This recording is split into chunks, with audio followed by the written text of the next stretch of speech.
Programme के इस हिस्से में मेरे इंतहाई मौजूद मेहमान अली परवेज़ मलिक साहब वफाकी वज़ीर बराए पेट्रोलियम हैं, ज्वाइन कर रहे हैं, स्टूडियो में मेरे साथ मौजूद हैं। बहुत शुक्रिया। अस्सलाम वालेकुम मलिक साहब, सबसे पहले मुझे ये फरमाइए, ईरान और इसराइल एक दूसरे पर हमलावर हैं इस वक्त, और जो सिचुएशन दिखाई दे रही है तो कोई जंग बंदी के आसार इस वक्त दिखाई नहीं दे रहे हैं। दूसरी तरफ ईरान की तरफ से आबनाए हम्स बंद करने की धमकी दी जा रही है, जिससे ओवरऑल जो तेल की सप्लाई है वो मुतासर होने का खदशा है। पाकिस्तान पर क्या इम्पैक्ट होगा इसका, स्पेशली मईशत पर? बिस्मिल्लाहिर्रहमानिर्रहीम। सबसे पहले तो किरण, आपकी आज सालगिरह है, उसकी मैं आपको मुबारकबाद पेश करना चाहता हूँ। बहुत शुक्रिया। और अब आपके सवाल पे आते हुए, देखें, जंग कहीं पे भी हो, किसी जगह पे भी हो तो ख़तरनाक होती है, क्योंकि उसके अंदर बेपनाह ज़िंदगी का ज़िया और नुकसानात होते हैं। जो बड़ी मुश्किल से आप इंफ्रास्ट्रक्चर बनाते हैं उसको नुकसान पहुँचता है। पर ये वाली जो जंग है, मेरे ख्याल से ये अगर जो इजराइल ने जो जारियत की है वो मेरे ख्याल से गैर जिम्मेदारी की एक आखिरी हद तक चले गए हैं, क्योंकि वो आप जानती हैं कि उन्होंने जो न्यूक्लियर एसेट्स है ईरान के, जहाँ पे इनरिचमेंट वगैरह के जो भी उनके कार्रवाई हो रही थी, चाहे सिविलियन पर्पजेस के लिए थी या जो भी था, जब आप उसके ऊपर हमला करते हैं और उसके बाद कोई न्यूक्लियर फॉल आउट अगर होता है, कोई लीकेज होती है, तो उससे तो लाखों करोड़ों का नुकसान पहुंच सकता है। आप जानती हैं रशिया के अंदर इस किस्म के इंसिडेंट्स हो चुके हैं, तो नहायत ही अफसोसनाक है। देखें, अब मैं उसकी मजम्मत भी करता हूं और ये भी आपको मेरे ख्याल से इस वक्त एहसास करने की ज़रूरत है कि किस तरह से मुस्लिम उम्मा को टारगेट किया जा रहा है, तो हमें इसके ऊपर किस तरह से अपनी यकजहती अपनी इम्प्रूव करने की ज़रूरत है। जो भी फोरम्स हमारे पास इस्लामिक वर्ल्ड के अंदर मौजूद हैं, OIC का फोरम मौजूद है, बाकी हमारे जो ममालिक हैं उनको मेरे ख्याल से लीड लेनी चाहिए, क्योंकि जो भी इंटरनेशनल कवानीन है उनकी खिलाफ वर्जी इसराइल ने की है। अब ईरान के ऊपर तो लाजिम है कि वो अपना दिफा करे अंडर इंटरनेशनल लॉ भी, और उसने बेपना भरपूर अंदाज के अंदर किया भी है। तो I hope better sense prevails और हम ये OIC और बाकी के फोरम्स को एक्टिवेट करवा के इस मामले को रफा दफा करवा। बिल्कुल नागुज़ीर हो गया है, अब मुस्लिम उम्मा का इत्तेहाद बहुत जरूरी हो गया। और इसके साथ साथ मेरे ख्याल से मियां नवाज शरीफ साहब ने जो पाकिस्तान को न्यूक्लियर ताकत बनाया आज, उसका भी हमें उसकी अहमियत का एहसास होना चाहिए। और किसी भी मुल्क के अंदर एक ताकतवर फौज होना जिसके पीछे कौम मुतहद खड़ी हो, मेरे ख्याल से उसकी अहमियत भी उजागर हुई है सारी की सारी। इसी वजह से सर नेतन्याहू जैसा दरिंदा है वो पाकिस्तान को खतरनाक इसीलिए समझता है कि न्यूक्लियर डिटरेंस हमारे पास मौजूद है। अली साहब, मुझे अब मैं आपकी आप जो मईशत की और स्ट्रेट ऑफ हॉर्मोज की बात आप कर रही थी, देखें आप बिल्कुल ठीक कह रहे हैं। पाकिस्तान एक ऐसा मुल्क है जो अपना ईंधन जो है, चाहे वो क्रूड की शक्ल के अंदर हो, चाहे वो रिफाइंड प्रोडक्ट्स की शक्ल में, वो इंपोर्ट करता है, और उसका एक बड़ा हिस्सा स्ट्रेट ऑफ हुर्मुज के थ्रू आता है, चाहे वो कुवैत हो, चाहे वो कतर हो, चाहे वो सऊदी अरेबिया हो, चाहे वो UAE हो, ये सारे ममालिक स्ट्रेट ऑफ हुर्मुज के अंदर। अगर खुदा ना खास्ता वहां पे कोई प्रॉब्लम आती है तो आपको उसके इम्पैक्ट यकीनन आ सकता है, पर आज तक तो देखें ऐसी कोई सूरत हाल वहां पे लग नहीं रही। और हमारे पास जो डाइवर्सिफाइड सप्लाई के सोर्सेज हैं उसके अंदर कुवैत वगैरह तो डीप इनटू दी हुर्मुज हैं जो एंड में जाके आते हैं, बट आपका जो कतर एंड आपका सऊदी अरेबिया वगैरह शुरू के अंदर है, फिर UAE जो है वो शुरू के अंदर है। और इसके साथ साथ आपके पास आप जो कुछ ट्रेडिंग हाउसेज हैं जो सिंगापुर में बैठे हैं उनसे भी माल लेते हैं। इसके साथ साथ हमने पेट्रोलियम डिवीजन के अंदर अपने जो रिजर्व्स हैं उनको बिल्डअप करके, जो आपका 20-25 दिन के रिजर्व्स थे उसको ऑलरेडी बिल्डअप कर दिया हुआ है। आपके पास रिफाइनरीज के पास क्रूड का भी स्टॉक अच्छा खासा मौजूद है। इसके साथ साथ जो हमें एक चीज़ किरण जो मेरे ख्याल से लोगों को एजुकेट करने की ज़रूरत है, और मैं शुक्रगुजार हूँ आपके प्रोग्राम के तवसत से मैं आगे कन्वे भी कर सकता हूँ, इस वक्त कीमत से ज़्यादा बड़ा मसला ये है कि आप सप्लाईज को अश्योर्ड रखें, क्योंकि पीछे दुनिया के अंदर जब से ये जंग लगी है तो 10% की तो इंक्रीज एक एक दिन के अंदर आई है।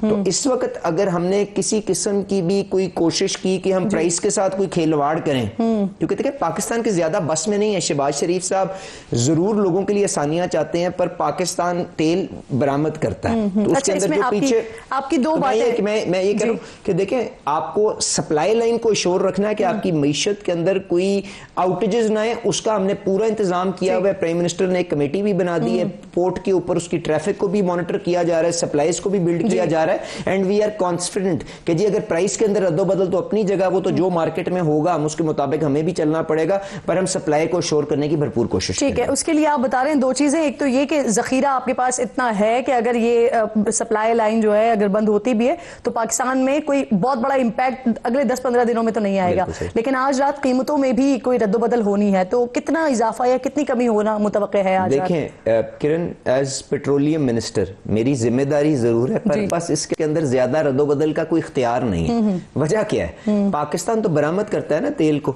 जो बैनुल अक़वामी मंडी के अंदर तेल की कीमत है, अगर जंग की वजह से 10% बढ़ गई है तो बढ़ गई है। उसके बाद डॉलर स्टेट बैंक ने मुहैया करने हैं, और जंग की वजह से आपका नहीं, वो तो आपको इंतजार करना पड़ेगा। एक घंटे बाद पता लग रहा है मुझे बता, पर यकीनन थोड़ा सा बढ़ावा जरूर आएगा, और हमारी कोशिश होगी कि हमारी बढ़ावा जरूर होगा, पर थोड़ी कोशिश ये होगी कि जिस तरह ये मामला सेटल होता है तो हम उसको वापस अपनी सतह के ऊपर लेके आए, क्योंकि कोई टैक्स के अंदर रद्दोबदल नहीं होगी। पेट्रोलियम मिनिस्टर मेरे साथ बैठे हुए हैं और मुझे ये ना पता चल रहा हो कि ये खबर गलत है या सही है कि 5 रुपए का इजाफा हो रहा है या नहीं हो रहा। चलें, यस या नो में बता दें। आप थोड़ा सा इंतजार कर लें। हाँ या ना तो कर सकते हैं, थोड़ा सा इंतजार कर लें, बढ़ावा जरूर होगा, बढ़ावा जरूर होगा थोड़ा बहुत, और उसके अंदर नहीं मैं आपसे सिर्फ ये कह रहा हूँ कि घंटे 2 में पता चल जाएगा। ये जो फाइनेंस बिल है इसमें FBI टैक्स अफसरान को गिरफ्तार करने का इख्तियार भी दिया जा रहा है क्या?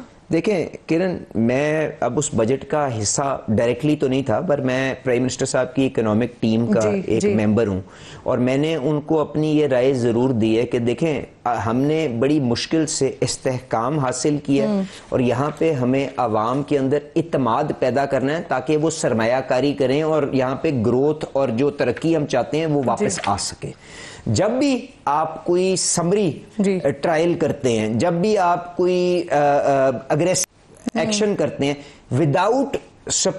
Without going through a due process of law, तो उससे इत्मीनान को ठेस पहुंचती है।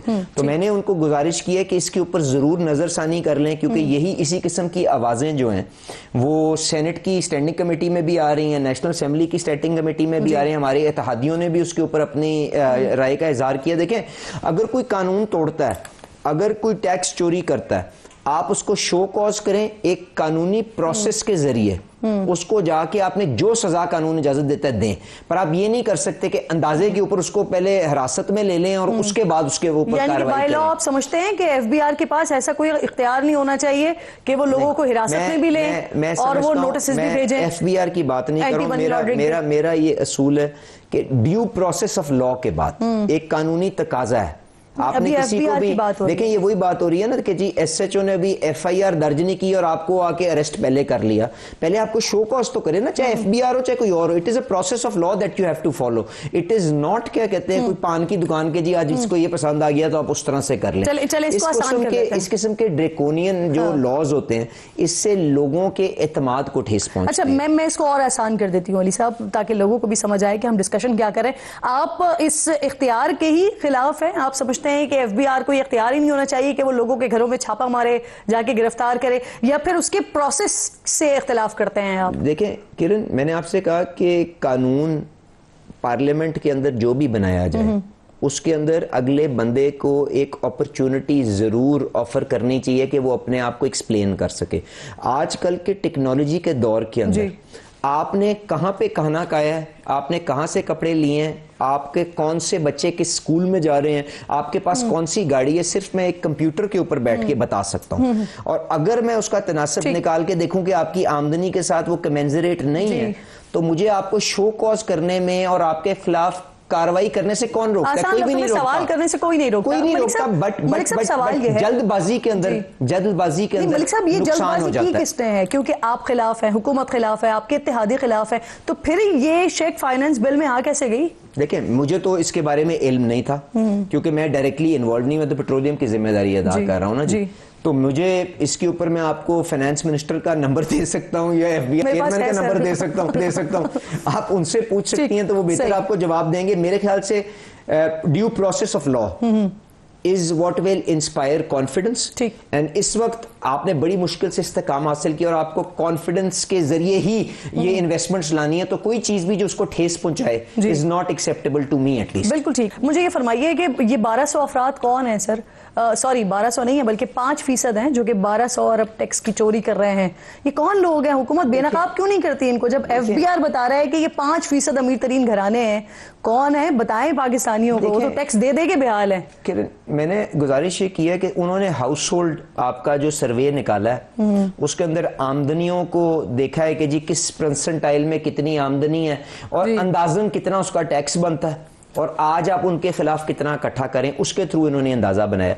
मैं तो आपसे ये बात ही नहीं कर रहा हूं, मैं तो कह रहा हूं देखें, मेरे लिए कोई शख्सियत जो है वो किसी अहमियत की हामिल नहीं है। इस पाकिस्तान को ना अली परवेज की जिम्मेदारी है कि अकेले चलाना है, ना आपकी जिम्मेदारी है। हमें इदारों के अंदर ये कैपेसिटी पैदा करनी है कि वो डेटा जो है सारा जो उसी दफ्तर के अंदर मौजूद है, विद होल्डिंग टैक्स का डेटा, आप जो डिडक्ट होते हैं जिसके सामने रिटर्न जमा नहीं होती, कि उनको प्रोसेस करके जो भी बाहर जा रहा है, बड़ी बड़ी गाड़ियां इस्तेमाल कर रहा है, असला रख रहा है, प्राइवेट क्लबों के अंदर जा रहा है, बच्चों को प्राइवेट स्कूलों में, ये सारा डेटा मौजूद है। आप इनके खिलाफ कानूनी चाराजोई करें और एक डिजिटल नहीं कर रहे सर? मैंने तो कोशिश की है, मेरी तो मैंने आपसे ये दुआ की है कि अल्लाह करे कि वो प्रोजेक्ट अबैंडन ना हो। उसी डिजिटलाइजेशन जो शहबाज शरीफ साहब बार बार कहते हैं जी, जो बार बार रुकावट कहां आ रही थी जब आप कोशिश कर रहे थे? कोई रुकावट नहीं थी जी, बट उसको देखें, it is a slow process. अब I am not involve in that process ना, बिकॉज आपने शो कॉज नोटिस सर्व करना है कि जी किरण आप बताएं, आपके बच्चे ये आप बाहर गई थी लंदन, आपने ये 10 लाख रुपए खर्चे कहां से आए, आपकी आमदनी 10 लाख की नहीं है, तो आप उसमें पहले तो वकील के पास जाएंगी, आप उसको चैलेंज करेंगी, 2 महीने उसमें लग जाएंगे, फिर उसके बाद वो केस फारिग होगा, फिर आप अगली अपील करेंगी। It will be a slow process, but this is the right way to take it forward. तो मैं तो सिर्फ यही उम्मीद करूंगा कि इस किस्म की ड्रैकोनियन पावर्स के बजाय ये ड्यू प्रोसेस ऑफ लॉ के तहत चलना। बिल्कुल ठीक। सर मुझे फरमाइए, वजीर आजम ने NFC अवार्ड पर नजरसानी की बात की है और अगस्त में इजलास बुलाने की खबरें भी आ रही हैं हमारे सामने। विफाक का एतराज है कि सारे पैसे सूबे ले जाते हैं इसलिए नजरसानी की जाएगी, सूबे कह रहे हैं कि उन्हें ज्यादा पैसे चाहिए इसलिए नजरसानी की जाए। 3 सूबों में आपकी हुकूमत भी नहीं है, आपके ख्याल में वो 3 सूबे साथ देंगे आपका? देखें किरण, अगर हमने इस मुल्क को जी अब उसका किबला दुरुस्त करना है और उन चीज़ों के ऊपर बहस करनी है जिसके साथ हमारे बच्चों का मुस्तकबिल जुड़ा हुआ है, तो हमें इन चीज़ों के ऊपर गुफ्तगू शुरू करनी पड़ेगी। देखें, आज ये है कि सारे का सारा बोझ वफाक के ऊपर है टैक्स इकट्ठा करने का। उसके बाद 60% तकरीबन वो पैसे सूबों में चले जाते हैं, जो तकरीबन 8000 अरब अगले साल होने जा रहे हैं, 8000 अरब। और उसके बाद आपके वफाक के पास इतने पैसे नहीं रहते कि वो सूद पिछले साल जो ये साल चल रहा है सूद नहीं पूरा कर सका था, और अब क्योंकि सूद नीचे आ गया तो सूद और दिफा का खर्चा पूरा कर सके। तो आपको इस निजाम को दोबारा से रिव्यू तो करना है ना। लेकिन फिर इसका हल क्या है सर? सूबे कह रहे हैं हमें कम मिल रहा है, आप कह रहे हैं हमें बच नहीं रहा। देखें गुजारिश ये है कि दोनों, ये कोई आइदर और की तो बहस नहीं है ना। आपको वसाइल भी बढ़ाने हैं, आपको इखराजात भी कम करने हैं, आपको ये डिस्ट्रीब्यूशन की चीज को भी विजिट करना है। मैं आपको छोटी सी मिसाल देता हूँ। आज वफाक ने अपने जो सालाना अखराजात हैं वो तकरीबन पिछले साल के बराबर रखे हैं, 1-2% का उसके अंदर बढ़ावा आया है। खित्ते की सूरत हाल देखते हुए आपने डिफेंस के अखराजात जो हैं 20-22% बढ़ाए हैं। तो क्या ये जो दिफा है, क्या ये सिर्फ इस्लामाबाद का दिफा है? क्या इसके अंदर सूबों को हिस्सा नहीं डालना चाहिए? अगर डालना चाहिए तो जो आज अजाफी बोझ आ रहा है उसके अंदर कुछ ना कुछ हिस्सा डाल दें। मैं एक छोटी सी मिसाल और देता हूं आपको। देखिए, सोशल प्रोटेक्शन जो है वो तो सूबे की जिम्मेदारी है ना, दिफा तो चले वफाक की जिम्मेदारी है। अब 700-750 अरब का रिकॉर्ड पैसा शहबाज शरीफ साहब खरीद रहे हैं। 1% आबादी आपके शहर की इस्लामाबाद की है, तो बाकी 99% का जो बोझ है सूबे वो उठा लें, हम वही दिफा के ऊपर लगा सकते हैं। मलिक साहब मुझे मुख्तसरन बता दें, आप दोनों मिलकर कर लेंगे सूबे और वफाक? इसके अंदर ये कोई मेरा और आपका या वफाक और सूबों का मसला नहीं है। इसके अंदर ये हर रियासत के इदारे की भी उतनी जिम्मेदारी है, क्योंकि हम सब का मुस्तकबिल उसके साथ जुड़ा हुआ है। तो उसके अंदर जो जिसका किरदार होगा उनको करना चाहिए। खुद ही दावत दे दी, बहुत बहुत शुक्रिया। बिल्कुल नहीं, देखें मेरे लिए ये मसला हल होना अब नागुज़ीर हो गया है। इसीलिए हमने अच्छी नीयत के साथ अपनी ये एनएफसी की अगस्त के अंदर शहबाज शरीफ साहब ने इशारा किया कि हम मीटिंग करेंगे, उसके अंदर अगर ये डिस्कशन नहीं चलती फिर उसको मंतकी अंजाम तक, किसी के हक में नहीं, मंतकी अंजाम तक आगे ले जाने के लिए जो भी मदद चाहिए होगी लेनी चाहिए। बिल्कुल ठीक, बहुत बहुत शुक्रिया आपका अली परवेज मलिक साहब, मेरे इंतहाई मौजूद मेहमान साथ मौजूद थे। हम गुफ्तगू हो रही थी बजट से रिलेटेड भी, पेट्रोल की कीमतों के हवाले से भी। वक्त खत्म हो गया, इंशाल्लाह नाज़रीन से मुलाकात होगी जुमे को। अपना और अपने मुल्क का खास ख्याल रखिए, फ़लस्तीन को और कश्मीर को अपनी दुआओं में याद रखिए। अल्लाह ने के बाद।